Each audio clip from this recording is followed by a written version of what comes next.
This week on the Four Rivers Ag Report, a fast food giant tells producers, you make it our way. A local ag giant tells the world it's been a very bad quarter. And the Russian researchers have finally found that bouquet of flowers I ordered for my wife for Valentine's Day. Honest, honey, they really did. All that and much more on the Four Rivers Ag Report.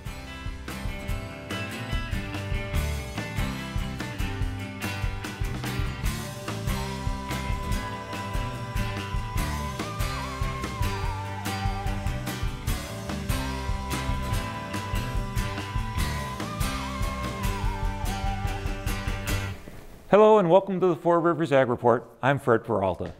First of all, it's Future Farmers of America Week, a week to promote agricultural education and the lifestyle that made rural living so attractive. Not to mention just how wonderful those blue jackets look. Some of the nicest, smartest, best behaved kids I've ever dealt with have been FFA members. At least that's what I tell their parents. So in honor of this week, treat an FFA member to dinner. Just be careful to stand back while they bring out the main course and count your fingers. It was a busy week for agriculturally related news, from some not so good news coming out of Decatur to some okay news coming out of Washington. To tell us all about it is Monica Becker. Monica? Thanks, Fred. And I'm Monica Becker. A couple of weeks ago, we reported on Archer Daniels Midland's plans to restructure, resulting in a loss of 1,000 jobs worldwide. The Decatur Herald-Review is reporting that at least a third of that is coming from Decatur, where 160 ADM employees are taking early retirement and another 175 will be laid off. ADM said that the layoff will save about $100 million annually and help boost ADM's international competitiveness, which will be necessary given the news that the company's second quarter net earnings were down 89%.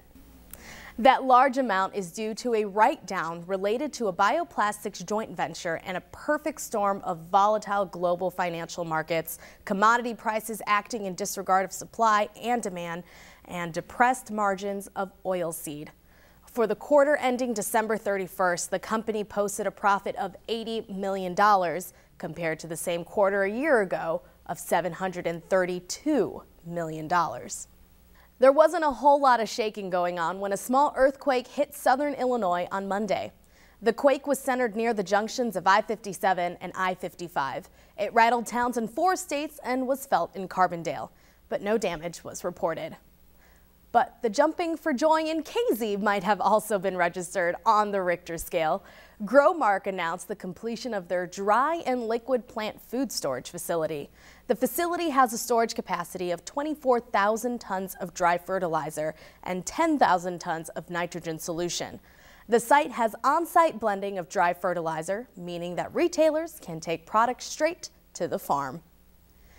Now, another corporate news that might affect you. McDonald's announced this week that it would begin to transition their pork supply away from farmers who use conventional sow gestation stalls, saying that this system is not a sustainable production system for the future. Gestation stalls are a housing system, usually 2 feet by 7 feet, that are often too small for a pregnant pig to turn around, but allows a farmer to make sure the sow can get the food and nutrition needed for successful gestation without having to compete with other hogs. They are used in about 60 to 70% of breeding sows.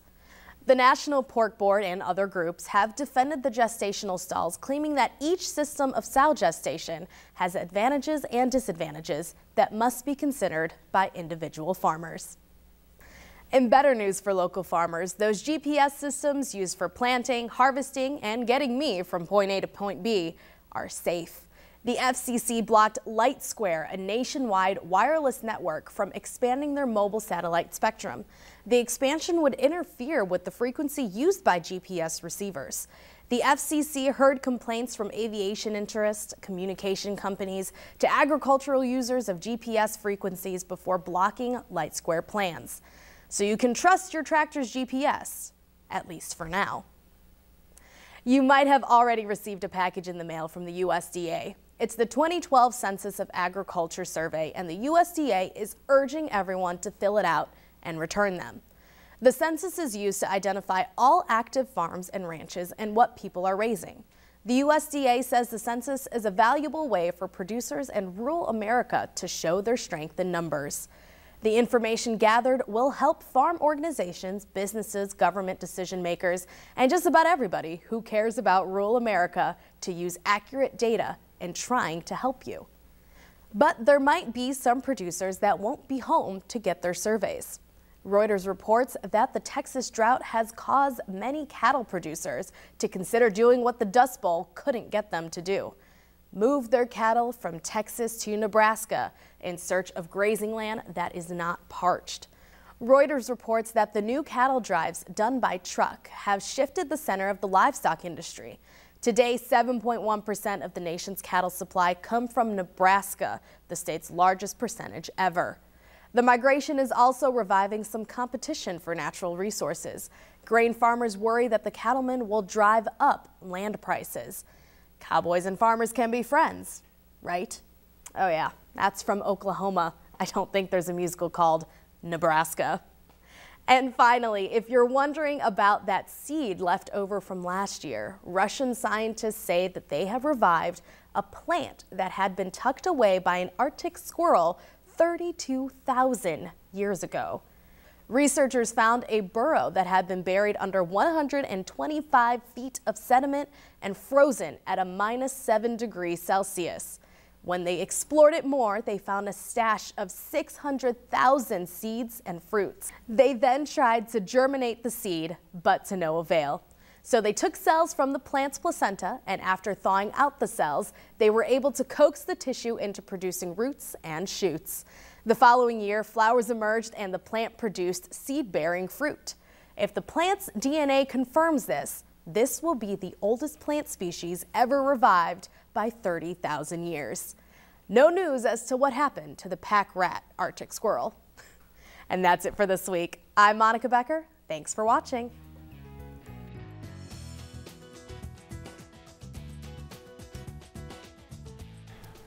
I don't want to be the bearer of bad news, but February leads into March, and March into April, and April means tax time. Between income and expenses and depreciations, who has time to worry about what happens next week? Not to mention next year or the year after that. But one of the most important things you can do to protect your farm and your family is to worry just a little bit now about how you want your estate to be handled. I talked to Gary Huff about what farmers should think about when planning their estates. Why worry about my estate? May well be that you want your estate to pass on to the next generation. You've got farming children out there. And if you're at least not aware as to what's going to happen at the time of your demise, it could well be that that farm would have to be liquidated to pay estate taxes. So when should you start worrying about it? When should you start worrying about it? To me, everyone needs to be thinking about it. Needs to be thinking about it initially in terms of having a will that says, this is what I want to happen, rather than just state law, wherever you live, okay, taking over. Right. So day one, make out a will. Exactly. Okay. When you're making out a will, what things should you consider? What should I put in the will? Well, where do I want my property to go primarily? Do I want it to go to my spouse if I'm married? What about children? I mean, that's the primary assets that are there, but you also need to know what's the total amount of assets you have. Really, the whole realm of estate planning has changed here in 2011 and 2012 because of the bill that was signed on December 10th of this past year. What happened with that bill? What? When we've got the so-called Bush-era tax cuts, when we started that process, when they came into being, we had a federal estate exemption of $1 million. Then gradually that ratcheted up until it was $3.5 million in 2009. In 2010, they said no more estate taxes. But in 2011, we'll go back to the $1 million exemption. So, and no one ever thought that we would get to 210 without changing the law, but we did. In fact, we went through most of 2010 without making a change. And then finally, mid-December, Congress came through and says, okay, we will make a change in the estate tax exemption. At that point, they still essentially eliminated estate taxes for moderate levels of assets. Moderate level being $5 million. Right, because that wouldn't take much in today's land prices for a farm to get up there. Yeah, $5 million is substantial, but depending on how many acres you have, yeah, you can get there. Right. And then in addition to that $5 million, the spouse also has a $5 million exemption. Okay. And then they put in what they called a portability election.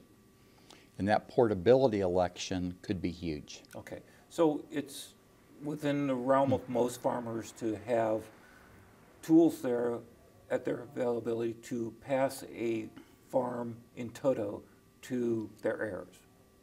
Very possible, as long as they have planned. Okay. So talk about some of the steps a farmer should take or a producer should take to plan a smooth transition. I guess the first thing that I tell producers is, you've got to tell me what you want to happen, because there's lots of tools out there you can use. And don't look at me to say, this is what you need to be doing. Right. I can have farming heirs, I can have non-farming heirs. How do I want to treat them? Do I want to treat them equally? Do I want to treat them equitably, etc.? So that becomes an issue. What's the makeup of those assets? Is it farmland? Is it equipment? We might treat that differently. Prior estate planning, they may have set up trusts. It might be right now that those trusts don't have the right language in. For example, I could have a trust, which was rather common at the time, that said, I want to put the amount of my federal exemption in a trust. My spouse has the income from that for her lifetime, but not the assets. And she can't get the assets unless she spent all of her own assets. Well, if I've got less than a $5 million estate, all of that's going into the trust. And consequently, I mean, she can be left high and dry at this point. But before you just rip the trust up, keep in mind, right now at the end of 2012, we go back to $1 million. So it's kind of a crapshoot, if you will, as to what's going to happen. So I have two questions. First one is, who do you talk to about your estate? And the second question is, what if you had multiple children, but one has really showed an interest to taking over the farm, and the farm isn't big enough to support 4 families, it's really big enough to support 1 family. How would a farmer juggle those sorts of thoughts? Okay, let's go back to question 1, which was? Who should a farmer talk to? Who do I talk to? You need to talk to an attorney that specializes in estate planning and understands agriculture. Because if they don't understand agriculture, then they really don't realize all these family dynamics, etc. They'll try to shoehorn it into spaces they are comfortable with. Right. Your second question is I've got multiple children. You want to treat your children equally. You love all your children. But there's one who really wants the farm. How do you structure your estate in those sorts of ways? What I advise clients to do, first of all, is have the discussion with all the children as to what you're going to do. So it doesn't come as a shock to them when the attorney reads the will, okay, after your death. But other than that, you can have a situation that says, Johnny is going to be able to farm this land as long as he wants. Non-farming children, you own a piece of that, but you'll rent to Johnny. If you ever decide you want to sell, Johnny gets first right of refusal on it. Here's how long he gets to pay it off. Maybe even here's the interest rate. So at least he gets a fair shot at it. And typically that works with the non-farming heirs, unless one of them maybe marries a farmer and says, wait a minute, you own a quarter of that farm, I want to farm that. Okay? Then it can become an issue, but Johnny was still protected in that situation. Okay. So there's a lot, estate planning doesn't start when you retire. Estate planning starts when you start working, correct? Definitely. Okay, you need to be thinking about it all of the time. I mean, I think of a friend of mine in New York, younger than I am. He's a tax accountant, as is his wife. And so he and his wife and young son were in a restaurant in the state of New York. Elderly lady hit the gas on the car, drove through the wall, killed both my friend and his wife immediately, leaving this minor son. I can only hope that he had done some estate planning and they know, how's that kid going to be taken care of? So those untimely things occur. All right. And with a number of things that can go wrong on a farm, it makes it even more important than farmers. Exactly. Exactly.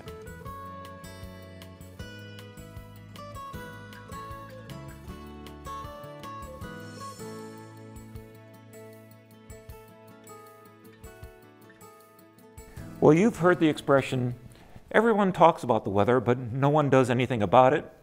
Well, not quite true. Cameron Craig shows us the way weather data is gathered around here and the people who gather it on this week's Under the Four Rivers Sky.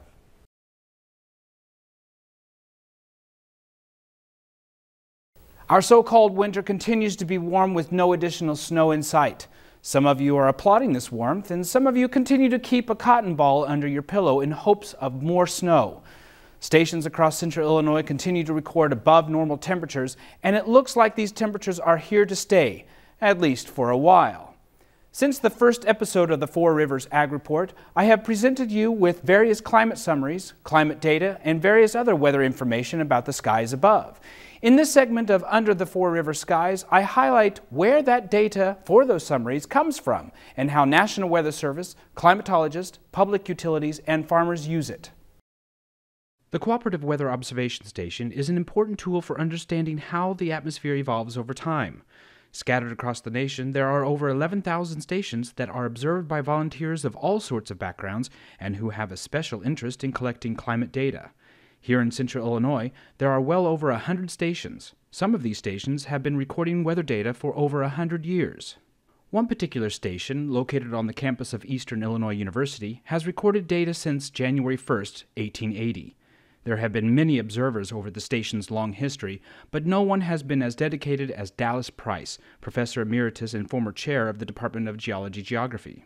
In 1960, Dallas Price officially began observing the weather in Charleston for National Weather Service, and continued to do so until January 2008, a period of 48 years of continuous recording, of which 30 years of his observations set the climate normal that is in use today, a unique and exceptional accomplishment. Since then, students in the Department of Geology-Geography have continued the tradition set by Dr. Price. So every day at 6 p.m., I record the weather. I record the maximum temperature, minimum temperature, and the current temperature.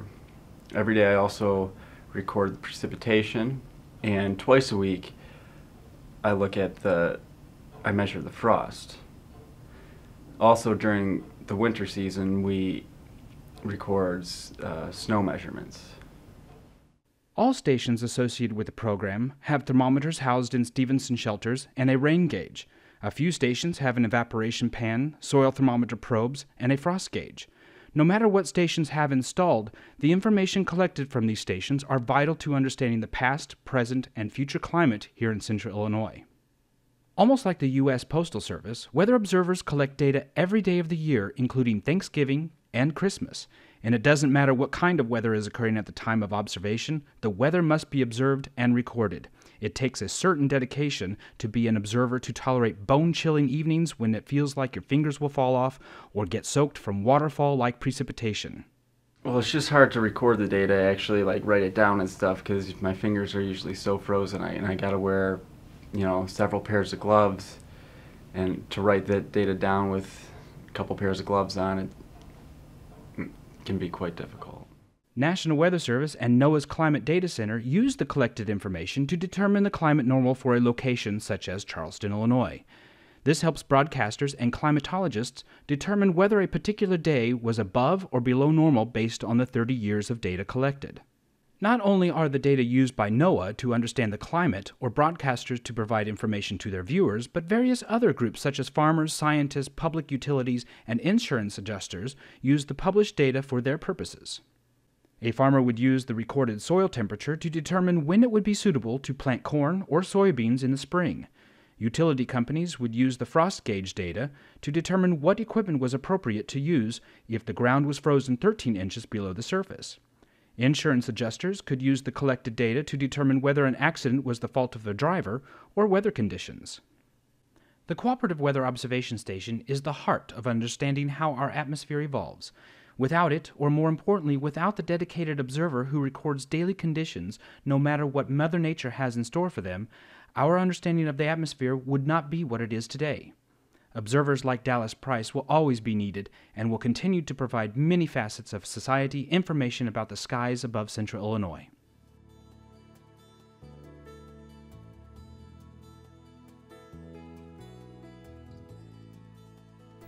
On the Four Rivers Ag Report, we're always looking for news that is of interest to the agricultural and the rural communities. Every week we scour the local papers, the state and national websites. We talk to lots and lots of people every day looking for information that will help and or entertain you. There is one more way that we can find out the latest news, topics, trends, and events that are part of your life. You can tell us. We'd love to hear from you about what's going on in your town, on your farm, or even on your neighbor's farm. If you got a topic you'd like us to talk about, let us know. I probably won't know the answer, but I probably know people who do. Please let us know what is happening. You can call us at 217-581-7245. You can email us at weiu@weiu.net, or on Facebook at WEIU TV, Public Broadcast Station. And if you tweet, we're on Twitter at WEIU1. So now that you got our number, don't be a stranger.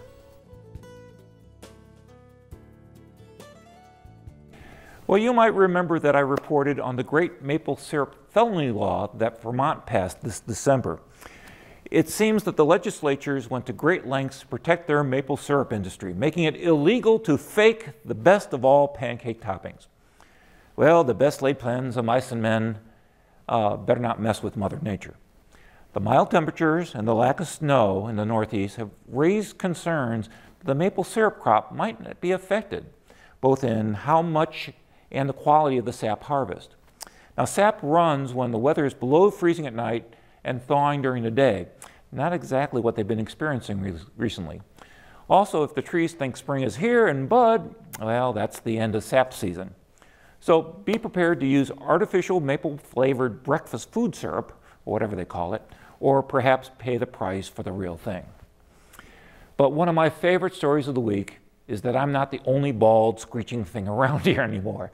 The Army Corps of Engineers has announced what several people already known: we have bald eagles around again. Eagles have been sighted at Lake Sarah near Effingham, but also at Lake Shelbyville. The Illinois Audubon Society released their count, saying that there are slightly more eagles statewide than last year. As the eagle has been brought back from near extinction and suitable environments have regrown, more and more areas of the state are seeing our national symbol soaring overhead. Most of the habitats are on the Mississippi and Ohio rivers, and there's some around the Illinois River, but there are very few around here. So I'd like to welcome our new feather friends to our neighborhood and hope they decide to stick around for a while. Well, that's it for this week. Work hard, be safe, and enjoy the beautiful sunsets. I'm Fred Peralta, and thanks for watching the Four Rivers Ag Report.